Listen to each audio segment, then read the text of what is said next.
Hello everyone, this is Ashish and welcome back to my new video. तो आज के इस वीडियो में हम लोग कवर करने वाले हैं स्ट्रेट लाइन का लेक्चर नंबर 5। इससे पहले हम लोगों ने 1 2 3 4 लेक्चर हम लोगों ने स्ट्रेट लाइन के कवर कर रखे हैं, जिसके अंदर हम लोगों ने स्ट्रेट लाइन के बेसिक के बारे में डिस्कस किया है। इन सेंटर क्या होता है, एक्स सेंटर क्या होता है, सेंट्रोइड क्या होता है, ये सारी चीज़ें हमने उसके अंदर कवर कर रखी है। अभी तक आपने नहीं देखा तो जाकर प्लेलिस्ट में चेकआउट कर लो, उसको देख लो, वहाँ से आपके बेसिक सारे क्लियर हो जाएंगे। उसके बाद हम आज के इस लेक्चर को स्टार्ट करते हैं। ये हमारा लेक्चर नंबर 5 है स्ट्रेट लाइन का। आज के इस लेक्चर में हम लोग कवर करने वाले हैं slope, angle between two lines, intercept of a line, equation of a line, parallel and perpendicular to the axis. ये चारों पॉइंट को आज के इस लेक्चर में कवर करेंगे। तो मैं ये सारे पॉइंट्स को रफ करता हूं और इसको स्टार्ट करते हैं, ठीक है? ओके।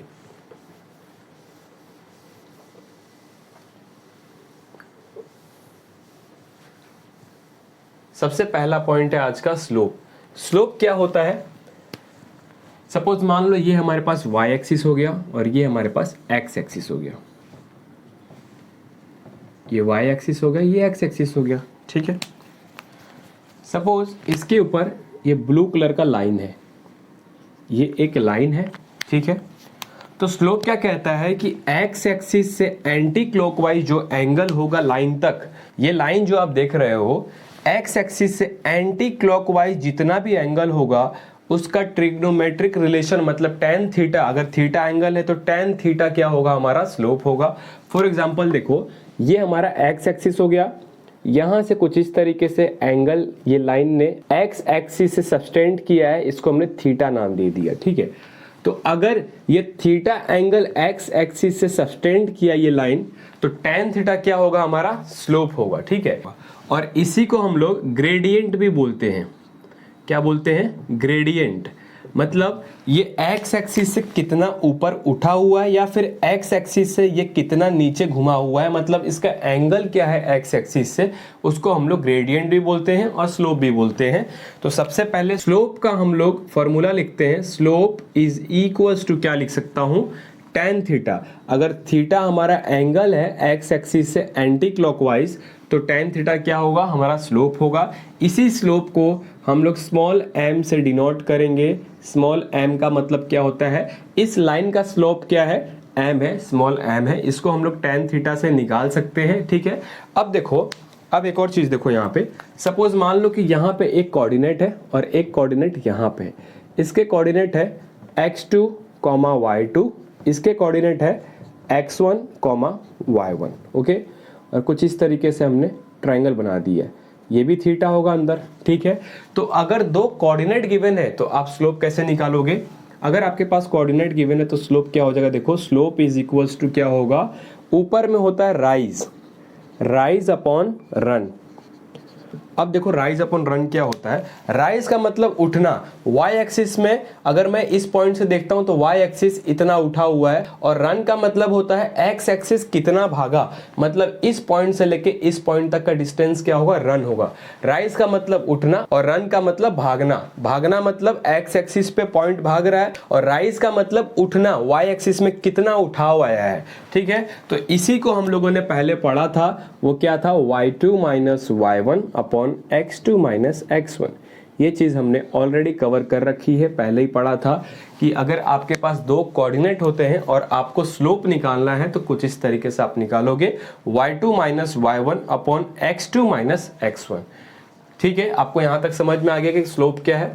स्लोप कुछ नहीं है, अगर आपको लाइन का स्लोप निकालना है तो x एक्सिस से उसका थीटा निकालो एंटी क्लॉकवाइज डायरेक्शन से, उस थीटा को उठा के इस tan में रख दो, tan थीटा की जो भी वैल्यू आएगी वो हमारी स्लोप होगी। अगर आपके पास थीटा दिया है तो, अगर आपके पास थीटा नहीं है लेकिन आपके पास कोऑर्डिनेट है तो कुछ इस तरीके से आप स्लोप निकाल लोगे, ओके। इसको नोट कर लो, नोट कर लिया आपने स्लोप, ठीक है। मैं रफ करूं इसको, ओके फाइन।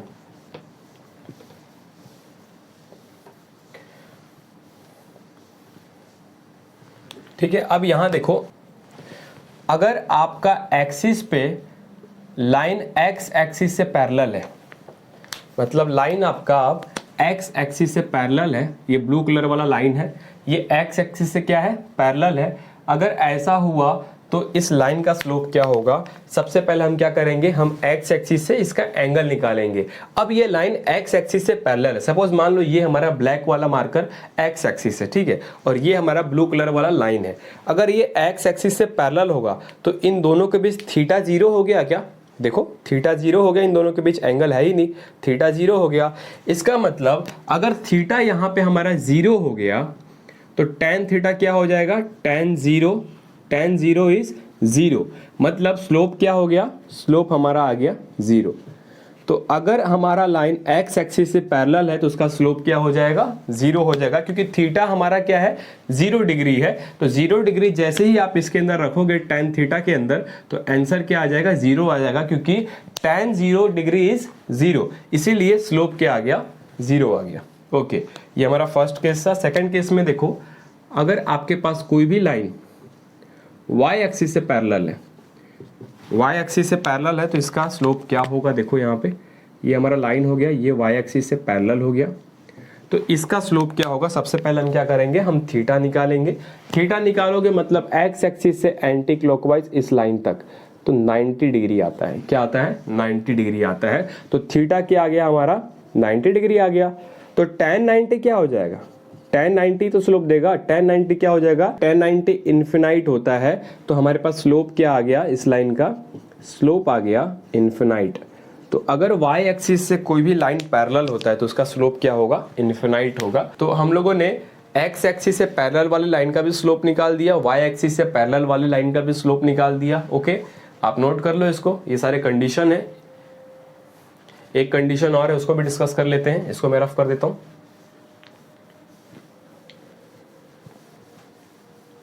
चलो, एक कंडीशन ऐसा है कि ये आपका एक्सिस हो गया, ऊपर y एक्सिस, नीचे x एक्सिस, और आपका लाइन ना इस एक्सिस से इक्वली इंक्लाइन है कुछ इस तरीके से, मतलब थीटा क्या है, 45 डिग्री थीटा है, इक्वली इंक्लाइन का मतलब होता है 45 डिग्री, और ये भी क्या होगा, 45 डिग्री होगा। तो ऐसे केस में स्लोप क्या हो जाएगा, अगेन स्लोप क्या होता है, स्लोप हमने पढ़ा, slope is equals to tan theta.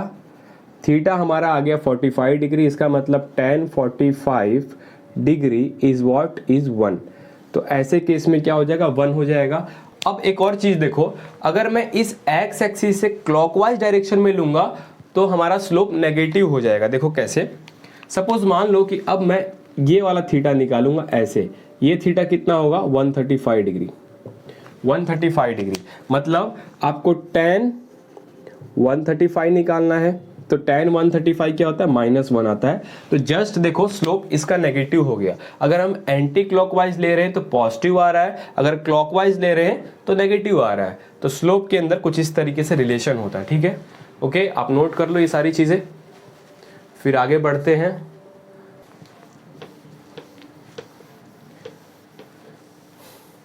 अगला टॉपिक क्या था, अगला टॉपिक था angle between the lines.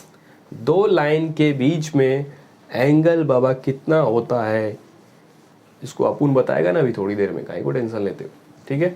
Next topic है एंगल बिटवीन टू लाइंस।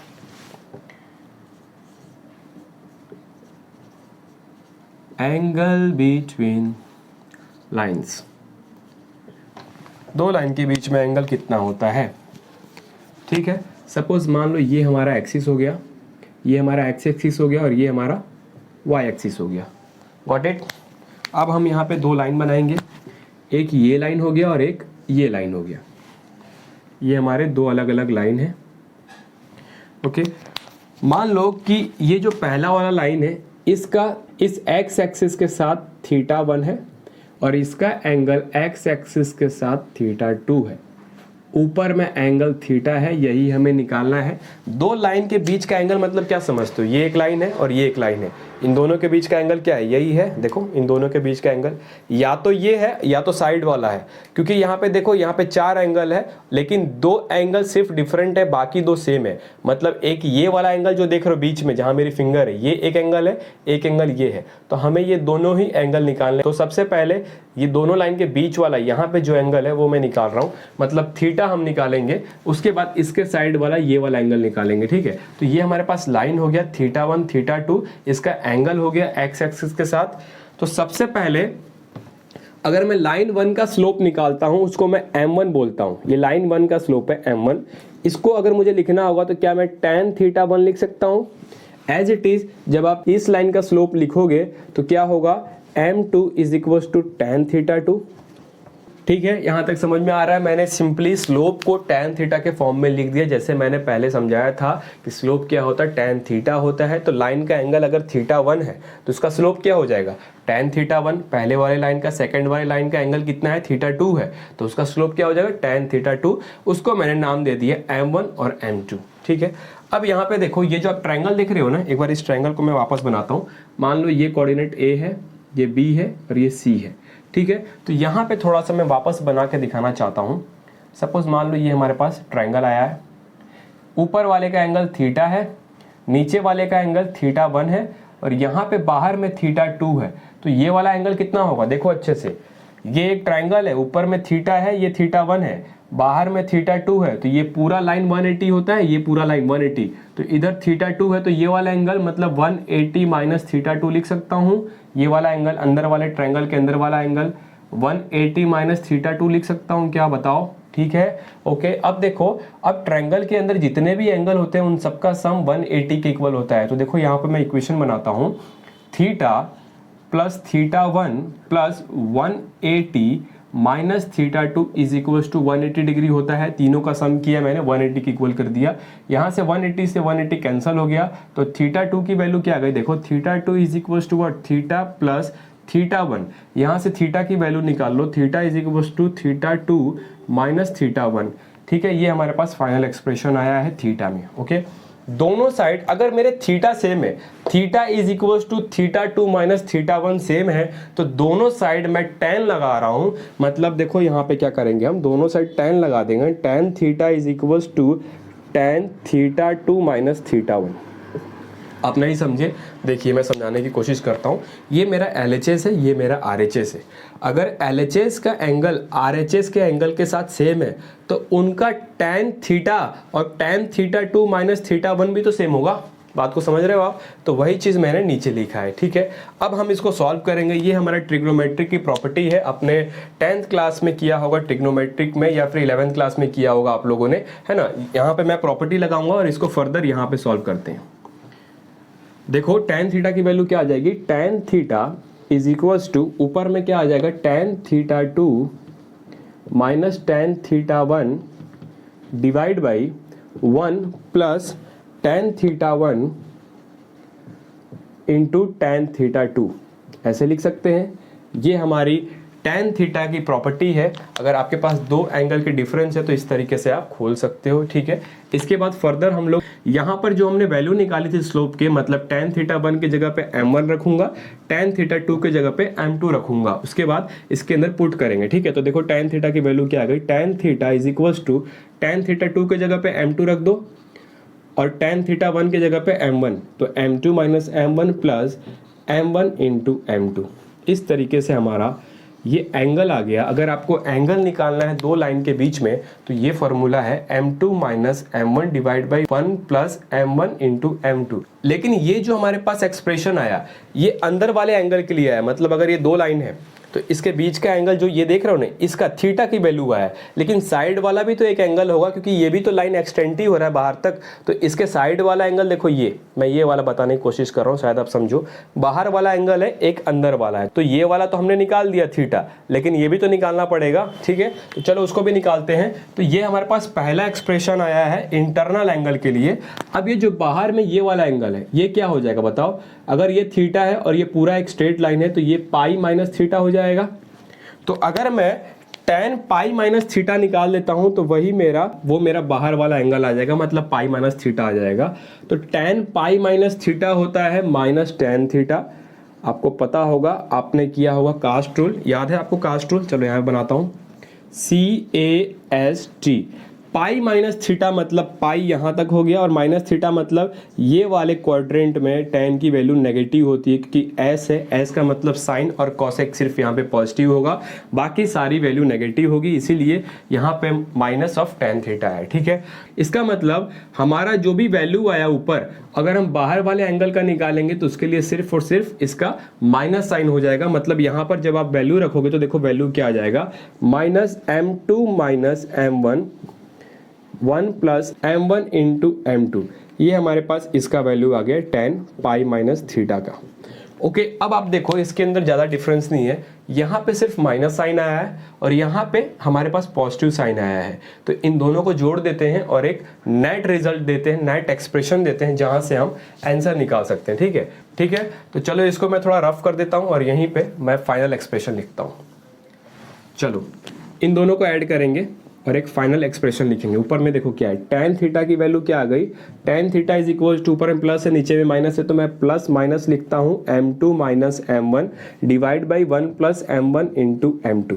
ये हमारे पास दो लाइन के बीच का एंगल निकालने का फॉर्मूला आ गया है, प्लस माइनस इसलिए। अब इस चीज़ को आप थोड़ा समझो, देखो यहाँ पे ये मेरे पास दो लाइन हो गया, एक्चुअली हाथ में ये ग्लव्स है ना, देखो ये मेरे पास दो लाइन हो गया, आप देख रहे हो इसको, ये दो लाइन हो गया। ठीक है, तो थीटा वाला एंगल एक जो हमने निकाला वो हमारा अंदर वाला है, लेकिन एक बाहर भी तो होगा ऐसे, तो ये वाला क्या हो रहा है, ये वाला हमारा नेगेटिव आ रहा है और ये वाला पॉजिटिव आ रहा है, इसीलिए plus minus m2 minus m1 divide by 1 plus m1 into m2।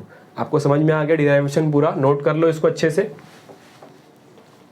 अब हम देखेंगे कि स्लोप के बीच में रिलेशन क्या होता है जब कोई भी दो लाइन एक दूसरे से पैरेलल होते हैं या फिर दो लाइन एक दूसरे के परपेंडिकुलर होती है, तो उनके स्लोप के बीच में रिलेशंस क्या बनते हैं। ओके, चलो मैं रफ करो इसको, फाइन, चलो रफ करते हैं इसको। फर्स्ट कंडीशन है इसके अंदर, relation between slopes of parallel lines. अगर दो पैरेलल लाइंस हैं तो उन दोनों के बीच में स्लोप में क्या रिलेशनशिप होगा उसको समझते हैं। ठीक है, तो मान लेता हूं यहां पे ये हमारा एक्सिस हो गया, ये एक्स एक्सिस, ये वाई एक्सिस। ठीक है, ओके, एक लाइन मान लो यहां पे है और एक लाइन मान लो इसके जस्ट नीचे है, एक दूसरे से पैरेलल ही है ना जी, तो एक लाइन 1 ऊपर है, लाइन 2 नीचे है, तो ये दो लाइन अगर पैरेलल है तो इनके स्लोप के बीच में डिफरेंस क्या होगा। मान लो कि ऊपर वाले का स्लोप m1 है, नीचे वाले का स्लोप m2 है, तो यहाँ पर आप देख सकते हो हम लोगों ने थोड़ी देर पहले एक फार्मूला निकाला था, tan theta is equal to m2 minus m1 divide by 1 plus m1 into m2। तो ये फार्मूला था दो लाइन के बीच के एंगल का, तो इसके ही हेल्प से हम क्या करेंगे, पहले थीटा निकालेंगे, इन दोनों के बीच में थीटा क्या इसके अंदर वैल्यू रखेंगे और जो भी रिलेशन होगा वो हमारे स्लोप के बीच में रिलेशन होगा जब दो लाइन एक दूसरे से पैरेलल होंगी। ठीक है, तो चलिए यहाँ पे देखिए दो लाइन पैरेलल है तो इनके बीच का थीटा क्या होगा, थीटा क्या होगा, मतलब अगर दो लाइन पैरेलल है तो दोनों के बीच का एंगल क्या होगा, जब तक ये एक दूसरे को इंटरसेक्ट ही नहीं करेगी तो एंगल ही नहीं बनाएगी, तो पैरेलल है तो इंटरसेक्ट कहाँ कर रही है, इसका मतलब थीटा क्या हो गया, 0 हो गया। तो इस केस में थीटा क्या हो गया, 0 डिग्री हो गया। अब इस थीटा को इस फॉर्मूले में रख के यहाँ से हम लोग रिलेशन निकालेंगे, तो क्या आया था हमारे पास, देखो tan theta is equals to m2 minus m1 divide by 1 plus m1 into m2। ठीक है, तो tan थीटा मतलब tan 0 हो गया, तो tan 0 क्या होता है, tan 0 इज 0, तो is equals to m2 minus m1 divide by 1 plus m1 into m2। इसको फर्दर यहाँ पे सॉल्व करते हैं, tan 0 0 हो गया, तो 0 इज इक्वल्स टू क्या हो गया, m2 minus m1 divide by 1 plus m1 into m2। ये 0 से इंटू हो जाएगा, नीचे का डिनोमिनेटर तो 0 हो गया, तो ऊपर में क्या बचा, m1 is equals to m2।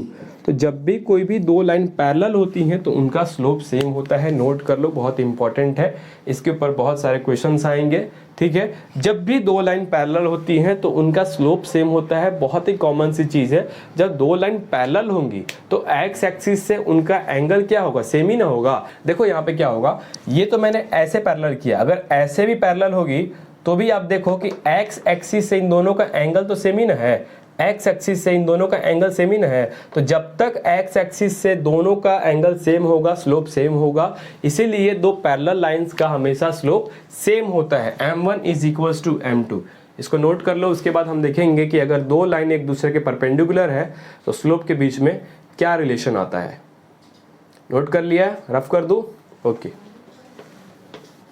Relation between slopes of perpendicular lines, perpendicular lines. चलो इसको समझते हैं। अगर हमारे पास ये एक्सिस हो गया, ये एक्स एक्सिस, ये वाई एक्सिस, अगर दो लाइन परपेंडिकुलर, सपोज एक लाइन है ये L1 है हमारा, और एक लाइन है ये L2 हो गया हमारा, और एक दूसरे से 90 डिग्री पे है, तो अब इनका स्लोप क्या होगा इसको समझते हैं, बहुत इंपॉर्टेंट है ये। सबसे पहले थीटा क्या आ गया, थीटा आ गया 90 डिग्री, ठीक है। तो tan 90 निकालना है हमें, तो tan 90 क्या हो जाएगा, tan 90 हो जाएगा इन्फिनाइट। तो इन्फिनाइट वैल्यू इसके साथ रख के हम लोग इसको चेंज नहीं कर सकते, इसलिए हम क्या करेंगे, हम इसको 1/इन्फिनाइट कर देंगे तो ये 0 हो जाएगा। तो मैं इसको क्या कर रहा हूँ, 1/इन्फिनाइट कर रहा हूँ, तो इसको भी तो इस साइड LHS के साइड मुझे 1/tan 90 करना पड़ेगा। तो मैं दोनों साइड इसका रेसिप्रोकल ले रहा हूँ, मतलब tan 90 नीचे चला जाएगा इज इक्वल्स टू 1/इन्फिनिटी, ये क्या होगा, 0 हो गया। तो 1/tan 90 को क्या मैं cot 90 लिख सकता हूँ, तो यहाँ पे cot 90 इज इक्वल्स टू 0। अब ये सॉल्व करने लायक हो गया है। तो cot 90 हमने यहाँ पर बना दिया tan से, वैसे ही इस फॉर्मूले को भी हम cot थीटा में चेंज करेंगे और दोनों को इक्वेट करके m1 और m2 में रिलेशन निकालेंगे। तो यहाँ पे मैं tan थीटा को cot थीटा बनाऊंगा तो क्या होगा, सिंपली क्या होता है, अगर tan थीटा को अगर आपको cot थीटा में चेंज करना है तो इसका रेसिप्रोकल ले लोगे, मतलब 1/tan थीटा क्या होता है, cot थीटा होता है। तो इसको भी चेंज कर लेते हैं। यहाँ पे tan थीटा है हमारा m2 minus m1 divide by 1 plus m1 into m2। इसको रिवर्स कर देंगे, मतलब 1/tan थीटा कर देते हैं। 1/tan थीटा अगर इसको करोगे तो इसको भी ऊपर नीचे चेंज करना पड़ेगा, मतलब नीचे वाला ऊपर चला जाएगा, ऊपर वाला नीचे हो जाएगा। तो यहीं पे मैं चेंज कर देता हूँ, ठीक है। तो यहाँ पे चेंज करूँ तो 1 प्लस m1 इंटू m2 ऊपर चला गया और ऊपर वाला नीचे आ गया, m2 माइनस m1, ठीक है। तो ये क्या हो गया, 1/tan थीटा क्या हो गया, cot थीटा हो गया। तो यहीं पे मैं cot थीटा लिख देता हूँ। अब इन दोनों को इक्वेट कर सकते हैं, ये भी cot थीटा आ गया और यहाँ पे cot 90 0 आ रहा है। तो यहाँ पे हम क्या करेंगे, थीटा क्या था, 90 डिग्री था, तो cot 90 रखेंगे। देखो इसको यहाँ पे सॉल्व करता हूँ, cot 90 degree is equals to, उसके लिए फॉर्मूला आ गया 1 प्लस ऊपर चला गया है 1 plus m1 into m2 divide by m2 minus m1। cot 90 होता है 0, हमने निकाल दिया यहाँ पे, तो 0 से इक्वेट कर दो। 0 इज इक्वल्स टू ऊपर में क्या है 1 plus m1 into m2 divide by m2 minus m1। नीचे वाला डिनोमिनेटर इंटू हो जाएगा 0 से, तो 0 हो गया। तो ऊपर में क्या बचेगा 1 plus m1 into m2 is equals to 0, इसलिए m1 plus m2 is equals to -1, इसलिए m1 is equals to minus upon m2। मतलब अगर एक का स्लोप m1 है तो दूसरे वाले लाइन का जो इसे परपेंडिकुलर है उसका स्लोप क्या होगा, माइनस का उसका रेसिप्रोकल लोगे तो वो स्लोप होगा। आप समझ रहे हो, देखो अगर ये वाले लाइन का स्लोप m1 है तो इससे 90 डिग्री वाला जो लाइन होगा उसका क्या होगा, माइनस ऑफ रेसिप्रोकल, उसका रेसिप्रोकल लोगे तो वो स्लोप होगा। ठीक है, आपको समझ में आ गया। ये रिलेशन भी बहुत इंपॉर्टेंट है, इसको भी नोट कर लो, पूरा नोट कर लिया, ठीक है, रफ करूँ। अब हम लोग एक एग्जांपल समझते हैं। जैसे मान लो कि आपके पास एक लाइन है, इसका स्लोप दिया हुआ है -2 और एक लाइन इसे परपेंडिकुलर है 90 डिग्री पे, तो इसका स्लोप क्या हो जाएगा, इस वाले लाइन का स्लोप कितना होगा वो हमें निकालना है। तो अभी हमने पढ़ा था m1 into m2 is equals to -1 जब भी दो लाइन परपेंडिकुलर होती है। तो यहाँ पे m1 हमारे पास गिवन है, -2 यहाँ पे रख दो, m2 हमें निकालना है इज इक्वल्स टू -1। तो m2 की वैल्यू क्या हो जाएगी, -1 डिवाइड बाई -2, माइनस से माइनस कैंसिल हो गया, 1/2 हमारा क्या हो गया, इस लाइन का स्लोप आ गया। तो इस लाइन का स्लोप क्या लिख दोगे आप, 1/2 निकालना आ गया आपको। एक दिया रहेगा तो दूसरा निकाल लोगे। रफ करो इसको, ओके। नेक्स्ट टॉपिक है हमारा topic number 3, intercept of a line.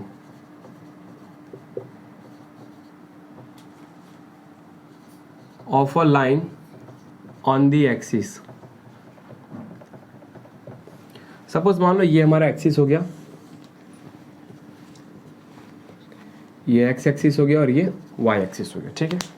इसके ऊपर एक लाइन कुछ इस तरीके से जा रहा है ऐसे, ये हमारा 0,0 ओरिजिन है, ये मान लो ओरिजिन है हमारा, इसको O बोल दिए, ये हमारा A कोऑर्डिनेट हो गया और ये हमारा B कोऑर्डिनेट हो गया, ठीक है। तो एक्स इंटरसेप्ट का मतलब होता है ओरिजिन से लेके ये जो लाइन आप देख रहे हो, लाइन जहां पर एक्स एक्सिस को इंटरसेक्ट करेगी उस पॉइंट से लेके ओरिजिन तक का डिस्टेंस क्या होगा, एक्स इंटरसेप्ट। मतलब ये वाला हमारा क्या होगा, पूरा एक्स इंटरसेप्ट होगा। इस चीज को आप समझ रहे हो, इस पॉइंट तक, इस पॉइंट से लेके इस पॉइंट तक का डिस्टेंस क्या होगा, एक्स इंटरसेप्ट होगा। समझ रहे हो इस चीज को। एज इट इज जब आप ओरिजिन से वाई एक्सिस पे ऊपर जाओगे, जहां तक ये लाइन, मतलब जहां पर ये लाइन वाई एक्सिस को इंटरसेक्ट करता है जिस पॉइंट से, उस पॉइंट से लेके ओरिजिन तक का डिस्टेंस क्या होता है, वाई इंटरसेप्ट होता है। क्या होता है, वाई इंटरसेप्ट। तो ये हमारा y इंटरसेप्ट हो गया और ये हमारा x इंटरसेप्ट हो गया।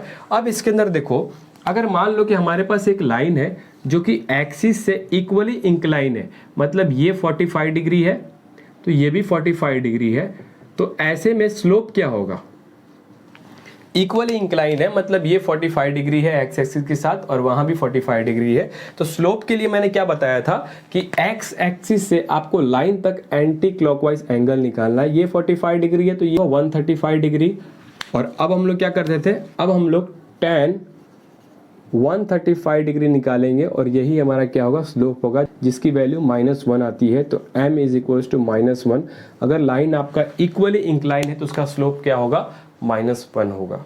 ठीक है, नोट कर लो इसको। Intercept of a line on the axis, third point था ये हमारा। रफ करो इसको, आगे बढ़े। चलो चले मित्रवा। फोर्थ पॉइंट है equation of a line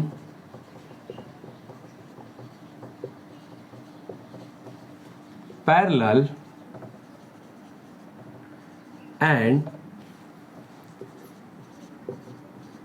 perpendicular to the axis। Okay, चलो देखते हैं इसको। सपोज मान लो एक हमारे पास एक्सिस यहाँ पे है, ये हमारे पास एक्स एक्सिस, ये हमारे पास वाई एक्सिस, और एक एक्सिस मैंने यहाँ पे बना दिया, ये वाई एक्सिस और ये एक्स एक्सिस। यहाँ पे एक लाइन है हमारा जो कि एक्स एक्सिस से पैरेलल है कुछ इस तरीके से। मान लो इसका ओरिजिन से डिस्टेंस है b, स्मॉल b, इसका इक्वेशन निकालना है। और एक लाइन है जो कि y एक्सिस से पैरेलल है और इसका y एक्सिस से डिस्टेंस है स्मॉल a। इन दोनों का इक्वेशन निकालना है, ठीक है। तो सबसे पहले इसका निकालोगे तो ये b है, मतलब इसका y कोऑर्डिनेट क्या है, b है, x 0 है, y क्या है, b है। तो इसका इक्वेशन क्या हो जाएगा, इसका इक्वेशन हो जाएगा y = b। अगर कोई भी लाइन x एक्सिस से पैरेलल होता है तो उसका इक्वेशन क्या लिखोगे, अगर उसका डिस्टेंस इस ओरिजिन से लेके अगर स्मॉल b है तो क्या होगा इक्वेशन, y = b। अगर मान लो कि इसी लाइन को मैं सीधे ले आता हूँ और x एक्सिस पे ओवरलैप करा देता हूँ कुछ इस तरीके से, मतलब ये b को 0 कर दूंगा। तो जैसे ही आप b को 0 करोगे, b 0 करोगे तो ये लाइन कहाँ आ जाएगा, ये लाइन इसके ऊपर आ जाएगा, एक्सिस के ऊपर। और जैसे ही ये एक्सिस के ऊपर आ जाएगा, इसका इक्वेशन चेंज होके y = 0 बन जाएगा। तो ये क्या है, ये x एक्सिस पे लाइन रखा हुआ है, उसका इक्वेशन हो गया। ये x एक्सिस से पैरेलली स्मॉल b डिस्टेंस पे ऊपर है तो उसका क्या हो गया, y = b। अगर ये लाइन नीचे होता तो y = -b, अगर b डिस्टेंस पे नीचे कहीं पे रखा होता तो y = -b। तो इस तरीके से अगर कोई भी लाइन x एक्सिस से पैरेलल होता है तो उसका इक्वेशन आप बना सकते हो, लिख सकते हो, ठीक है। अब यहाँ पे आते हैं, अगर कोई भी लाइन y एक्सिस से पैरेलल है तो इसका इक्वेशन कैसे लिखोगे, ठीक है। अब देखो, अब यहाँ पे कोऑर्डिनेट देखते हो तो हमारे पास y 0 है लेकिन x a है, y 0 है x a है, तो इसका इक्वेशन हो जाएगा x = a, x = a। अब मान लो इसी लाइन को मैं यहाँ से खींच के इस y एक्सिस पे रख देता हूँ तो इसका इक्वेशन क्या हो जाएगा, अगर हमारे पास a 0 हो गया तो इक्वेशन चेंज हो जाएगा x = 0। अगर a हमारा 0 हो जाएगा तो इक्वेशन क्या हो जाएगा, x = 0। अगर मान लो यही लाइन को उठा के मैं यहाँ पे कहीं पे रख देता हूँ a डिस्टेंस पे, तो अब इसका इक्वेशन क्या हो जाएगा, इसका इक्वेशन हो जाएगा x = -a। आई होप आपको इक्वेशन बनाना आ गया है कि लाइन अगर x एक्सिस से पैरेलल होती है तो कैसे इक्वेशन बनाओगे, लाइन अगर y एक्सिस से पैरेलल होती है तो कैसे इक्वेशन बनाओगे। ओके, आज की इस लेक्चर में बस इतना ही था। 4 पॉइंट को मैंने कवर किया क्योंकि बेसिक पॉइंट है। मैं नहीं चाहता था कि ज़्यादा चीज़ें ऐड करूं और इसके बाद एक न्यू टॉपिक स्टार्ट होने वाला था जो कि थोड़ा लेंदी था, इसीलिए ऐड नहीं किया। ठीक है, वो टॉपिक है डिफरेंट फॉर्म्स ऑफ लाइन, बहुत इंपॉर्टेंट है, उसको अच्छे से समझेंगे।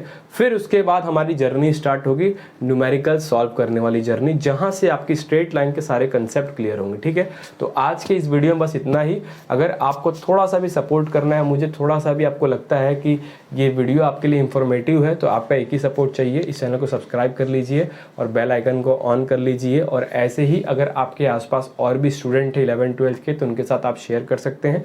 Thank you so much for watching this video. मिलते हैं किसी नए वीडियो में किसी नए इंफॉर्मेशन के साथ। तब तक पढ़ाई करते रहिए, बिना किसी डर के पढ़ाई करना है। देखो, एक जुनून होना चाहिए कि मुझे अपने क्लास में टॉप आना है, मुझे सारी चीज़ें आनी चाहिए, ये जुनून है।